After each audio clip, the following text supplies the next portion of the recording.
God's vision ఛానల్కి మీ అందరికీ వందనాలు. మరి గాడ్స్ విజన్ ఛానల్ ఎవరైతే సబ్స్క్రైబ్ చేసుకున్నారో మరి లైక్ చేస్తున్నారో మరి సబ్స్క్రైబ్ చేసుకోండి, షేర్ చేయండి. ఇది దేవుని సువార్త. మరి దేవుడు మీ అందరిని దీవించును గాక. ఆమేన్. మరి ప్రార్థించుకున్నాం. స్తోత్రం స్తోత్రం నాయన, పరిశుద్ధుడా, మహోన్నతుడా, సర్వోన్నతమైన దేవ, కృపగల తండ్రి, జ్ఞానగల దేవ, పరిశుద్ధాత్మ దేవ తండ్రి నాయన ప్రభువా, మరి పాటలు పాడుకునేటప్పుడు తండ్రి ప్రభు ఆరాధనలో మరి వాక్య జ్ఞానంలో ప్రభు ముందుకు నడిపించమని యేసుక్రీస్తు నామములో అడుగుతున్నాం తండ్రి. ఆమేన్ ఆమేన్. పాట పాడుకుందాం.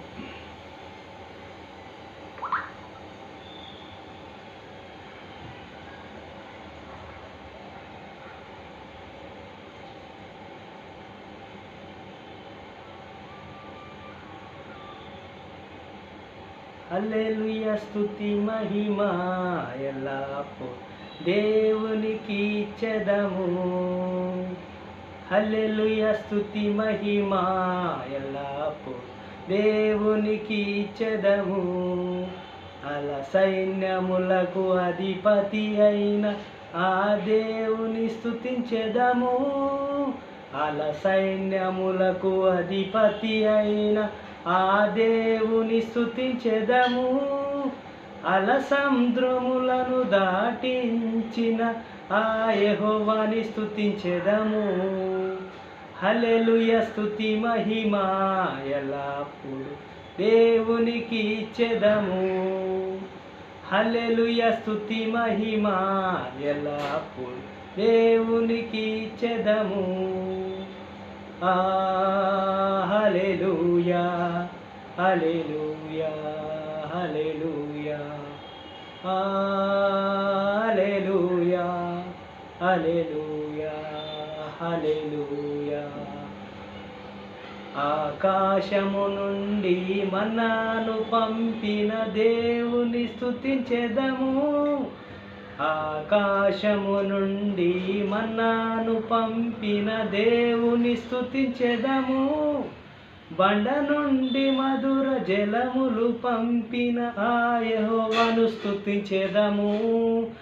బండ నుండి మధుర జలములు పంపిన ఆ యెహోవాను స్తుతించెదము. హల్లెలూయా, స్తుతి మహిమ ఎల్లప్పుడూ దేవునికి ఇచ్చెదము. హల్లెలూయా, స్తుతి మహిమ ఎల్లప్పుడూ దేవునికి ఇచ్చెదము. హల్లెలూయా హల్లెలూయా హల్లెలూయా హల్లెలూయా హల్లెలూయా హల్లెలూయా హల్లెలూయా, స్తుతి మహిమ ఎల్లప్పుడూ దేవునికి ఇచ్చెదము. ఆమేన్.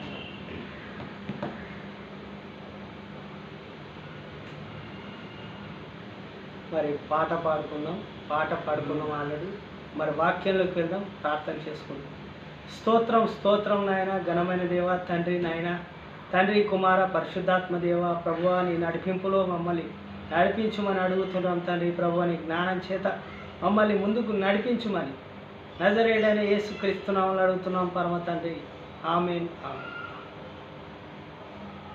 మరి ఈరోజు మరి సాతాను శోధన గురించి మరి పరిశుద్ధాత్మ దేవుడు మనకు బయలుపరిచాడు. ఈరోజు మరి శోధన గురించి మనం ధ్యానించుకుందాం.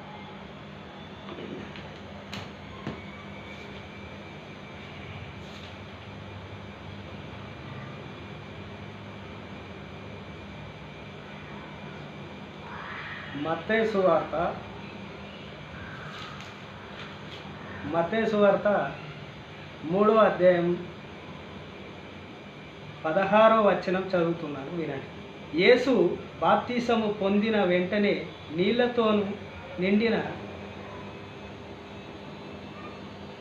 ఒడ్డు ఒకటి వచ్చెను. ఇదిగో ఆకాశము తెరవబడెను. దేవుని ఆత్మ పావురము వలె దిగి వచ్చి తన మీదికి వచ్చుట చూచెను. మరియు ఇదిగో ఈయనే నా ప్రియ కుమారుడు, ఈయన యందు నేను ఆనందించుతున్నానని ఒక శబ్దము ఆకాశము నుండి వచ్చాను. అంటే ప్రభు అయిన యేసుక్రీస్తు వారు బాప్తీసం తీసుకున్న తర్వాత, బాప్తీసం ఎందుకు తీసుకున్నారంటే ప్రభు వారి లోపల పాపం లేదు, శాపం లేదు. కానీ మనకు ఒక క్రమంగా మరి భూమి మీదకి వచ్చాడు కాబట్టి మానవ రూపంలో మరి మనం కూడా పాపాలు, మరి ఎవరు ఎంత పరిశుద్ధంగా ఉన్నా కానీ తల్లి గర్భం నుండి వచ్చిన వాళ్ళని కాబట్టి మనము పాపము చేసినట్టే. కాబట్టి మనము మరి ప్రభు అయిన యేసుక్రీస్తు వారు కూడా మరి ఏ పాపం ఎరగాడు, మరి ఆయన పరిశుద్ధాత్మ ద్వారా పుట్టినవాడు కాబట్టి మన దేవుడు మనకు ఒక క్రమంగా అంటే మనకు నేర్పిస్తున్నాడు. అంటే నువ్వు ఏ రకంగా అయితే మరి నువ్వు ఏ పాపం చేయకపోయినా కానీ నీకు దేవుడు నేర్పిస్తూ ఉంటాడు. అంటే ఈ క్రమంగా నువ్వు నా నామం అంటే మరి యోహాను ఎలా బాప్తీసం ఇచ్చాడో మరి అదేవిధంగా మరి పరిశుద్ధాత్మ ద్వారా యేసుక్రీస్తు వారు బాప్తీసం నీటిలో తీసుకున్నాడు, మరి యోహాను ఇచ్చాడు, మరి కానీ ఇప్పటికీ అని చెప్పాడు. అంటే ఒక క్రమంగా మనం కూడా బాప్తీసం పొందాం. మరి బాప్తీసం పొందిన తర్వాత మరి శోధన ఎలా ఉంటుందో మరి 4వ అధ్యాయంలో చూద్దాం. అప్పుడు యేసు అపవాది చేత శోధింపబడుట ఆత్మ వలన అరణ్యములకు కొనుక్కోబడేది. 40 దినములు 40 రాత్రులు ఉపవాసం ఉండిన పిమ్మట ఆయన ఆకలి గనుక ఆ శోధకుడు ఆయన యొద్దకు వచ్చి, నీవు దేవుడి కుమారుడు అయితే ఈ రాళ్లను రొట్టెలుగానట్లు ఆజ్ఞాపించమనను. అందుకు ఆయన, మనుషుడు రొట్టె వలన మాత్రమే కాదు కానీ దేవుడి నోటి నుండి వచ్చే ప్రతి ఒక్క మాట వలనే జీవించును. అంటే మనుషుడు ఆహారం కొరకే బ్రతకలేడు, దేవుడు ఇచ్చే అంటే ఆత్మ జ్ఞానం గురించి ప్రభు అయిన యేసుక్రీస్తు వారు ఇక్కడ మాట్లాడుతూ ఉన్నాడు. ఎందుకంటే ప్రభు అయిన యేసుక్రీస్తు వారు మరి 40 పగళ్ళు 40 రాత్రులు ఉపవాసం ఉండి ప్రార్థించాడు. అంటే తండ్రి యొక్క దేవుడికి ప్రార్థించినప్పుడు మరి శోధకుడు సాతాను వచ్చి, అపవాది నీ తండ్రి మరి నువ్వు దేవుని కుమారుడివే కదా, రాళ్ళని రొట్టెలుగా మార్చుకో అని ఆజ్ఞాపించమని చెప్తా ఉన్నాడు. అయితే ప్రతి మనిషి రొట్టె వలన మాత్రమే జీవించడు, ఆహారం వలనే జీవించడని ప్రభు అయిన యేసుక్రీస్తు వారు చెప్తా ఉన్నారు. అంటే ఆత్మ మూలంగా దేవుడు మాట వలనే జీవిస్తామని ప్రభు అయిన యేసుక్రీస్తు వారు అక్కడ మరి సాతానికి సమాధానం ఇస్తూ ఉన్నాడు. మరి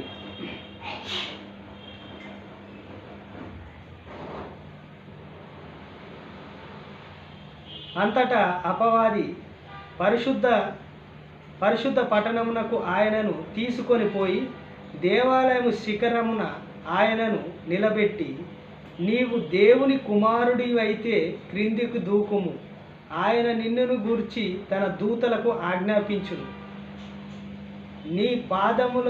నీ పాదములను మోపుడకైనను రాతికైనను తగలకుండా వారు నిన్ను చేతులతో ఎత్తుకుందురు. నువ్వు దేవుని కుమారుడు కదా అని మరి అపవాదైన సాతాను ఒక పెద్ద పట్టణంకి, పరిశుద్ధ పట్టణం మీదకి, అంటే ఒక పెద్ద బిల్డింగ్ మీదకి తీసుకెళ్ళి ఆ బిల్డింగ్ మీద ప్రభు అయిన యేసుక్రీస్తు వారిని నిలబెట్టి, ఇక్కడి నుంచి నువ్వు కింద దూకితే నువ్వు మరి దేవుని నుంచి వచ్చి నువ్వు దేవుని కుమారుడు కదా, నీకు దెబ్బ నీకు గాయాలు కలగకుండా దెబ్బ తగలకుండా వాళ్ళ చేతులతో నిన్ను పట్టుకొని కాపాడుతారు కదా అని మరి సాతాను అంటూ ఉన్నది ప్రభుతో. మరి ప్రభు నీవు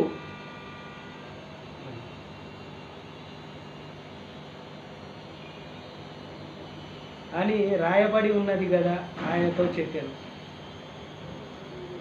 అందుకు యేసు, ప్రభు అయిన నీ దేవుడిని నీవు శోధింపవలద్దని మరి ఒక్క చోట రాయబడి ఉన్నది కదా వానితో చెప్పాను. నీ ప్రభు అయిన ప్రభు అయిన నీ దేవుణ్ణి శోధింప రాదు కదా, మరి ఎందుకు ఒక దగ్గర ఆల్రెడీ రాసిందే ఉంది కదా అని శోధకుడితో మరి సాతానుతో ప్రభు అయిన యేసుక్రీస్తు వారు చెప్తా ఉన్నారు. మరలా అపవాది మిగులు ఎత్తుగల ఒక కొండ మీదికి ఆయనను తోడుకొని పోయి ఈ లోక రాజ్యములన్నిటినీ వాటి మహిమను ఆయనకు చూపి, నీవి సాగిలపడి నాకు నమస్కారం చేసిన ఎడల వీటినన్నిటినీ నీకిచ్చెదను అని ఆయనతో చెప్పగా, యేసు వానితో, సాతానా పొమ్ము, ప్రభువైన నీ దేవుణ్ణి మొక్కి ఆయనను మాత్రమే సేవింపాలను. మరి సాతాను ఏం చేసిందంటే పెద్ద శిఖరం అంటే పెద్ద కొండ మీదకి తీసుకెళ్ళి ఆ కొండ మీద నిలబెట్టి లోక మహిమ అంటే లోకముగా సంబంధించిన బిల్డింగ్లు మరి ఇవన్నీ చూపిస్తూ ఉంది లోకాన్ని. ఈ లోకమంతా నీదే, నువ్వు నా పాదాలని పట్టుకో, నాకు నమస్కరించు అని చెప్తే ప్రభు అయిన క్రీస్తు వారు ఏమంటారంటే, ప్రభు అయిన నీ దేవుడిని మొక్కి ఆయనను మాత్రమే సేవింపవలెను. అంటే నీ దేవుణ్ణి తప్ప నువ్వు వేరే వాళ్ళని మొక్కద్దు. అంటే నీ దేవుని నువ్వు ఎందుకు శోధిస్తున్నావు, నీ దేవుని మాత్రమే నువ్వు మొక్కాలి అని సాతానికి ప్రభు అయిన యేసుక్రీస్తు వారు మరి సెలవిస్తున్నారు అని రాయబడి ఉన్నది కదా అని. అంతటా అపవాది ఆయనను నుంచి విడిచిపోగా ఇదిగో దేవదూతలు వచ్చి ఆయనకు పరిచర్య చేసెను.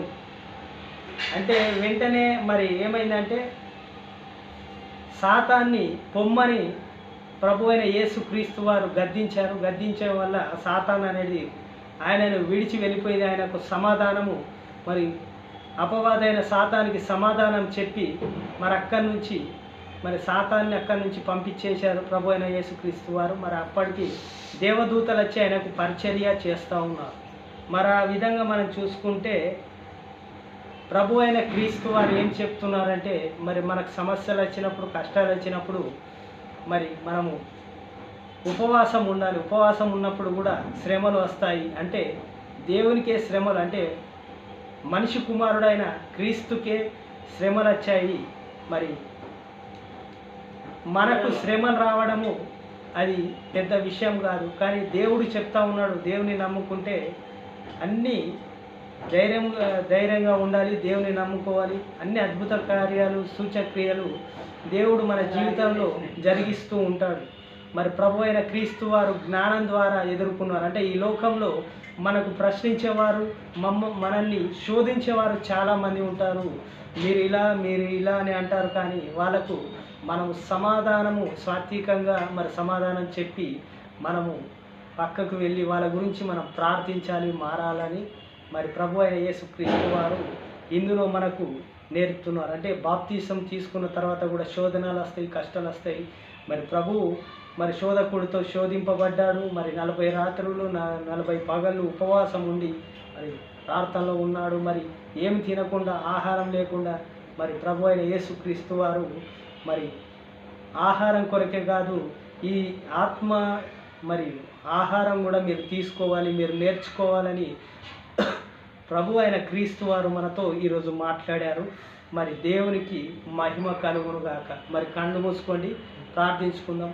స్తోత్రం నాయన, పరిశుద్ధుడా, మహోన్నతుడా, సర్వోన్నతమైన దేవ, కృపగల తండ్రి. మరి ఈరోజు మాకు మరి ఆత్మ జ్ఞానాన్ని, మరి ఆత్మ ఆహారాన్ని మేము ఎలా తినాలి, ఎలా నేర్చుకోవాలి, మరి ఉపవాసం ఎలా ఉండాలని నేర్పించావు ప్రభు. శోధనలు వస్తూ ఉంటాయి, మరి శోధకుని మరి ఎదుర్కోవాలి, ప్రార్థన ద్వారా ఎదుర్కోవాలి. మరి ప్రభు అయిన యేసుక్రీస్తు వారు మరి సమాధానాలు ఇచ్చి సాతాన్ని మరి వెళ్ళగొట్టాడు. మేము కూడా మా జీవితాలలో మరి ప్రతి ఒక్కరూ మరి ఈ ఛానల్ ఎవరైతే చూస్తున్నారో వారందరినీ ఆశీర్వదించండి. వాళ్ళ జీవితంలో ఇలాంటి జ్ఞానాన్ని, మీ ఆత్మ జ్ఞానాలు వాళ్ళకి దయచేయండి, మాకు వాళ్ళకు దయచేయమని యేసుక్రీస్తు నామమున అడుగుతున్నాను. అదేవిధంగా